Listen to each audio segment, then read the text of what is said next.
तर इकडे साताऱ्यात गुंडांच्या अनधिकृत घरांवर जिल्हा प्रशासनाने हातोडा टाकलाय। प्रतापसिंह नगरमधील कारवाई दरम्यान मोठा पोलीस बंदोबस्तही तैनात करण्यात आलाय।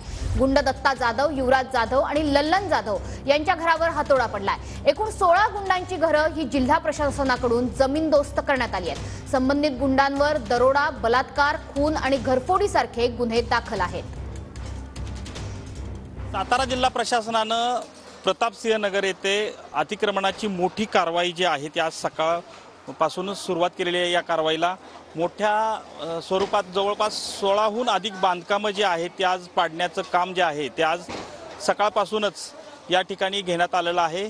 यामध्ये कुख्यात गुंड दत्ता जाधव यांच्यासह अनेक जे आरोपी या प्रतापसिंह नगरमध्ये वास्तव्यात होते, या ठिकाणी त्यांची जी घरं होती ती पूर्णपणे अतिक्रमणामध्ये होती आणि यामुळं मोठ्या प्रमाणात या ठिकाणी ही जी कारवाई आहे ती आज सकाळपासूनच सुरू झालेली आपल्याला एकूणच पाहायला मिळत आहे। एकूणच सांगायचं झालं तर मोठं यात्रेचं स्वरूप जे पोलिसांचं आहे ते या ठिकाणी पाहायला मिळत आहेत। मोठ्या स्वरूपात पोलिसांचा बंदोबस्त जो आहे तो या प्रतापसिंह नगरमध्ये लावण्यात आला आहे। मोठी कारवाई म्हणावी लागेल ह्या जिल्हा प्रशासनाने या ठिकाणी हातात घेतलेली एकूणच पाहायला मिळत आहे। कॅमेरामन अभिजित पिसेसह संतोष नालावडे, TV9 मराठी, सातारा।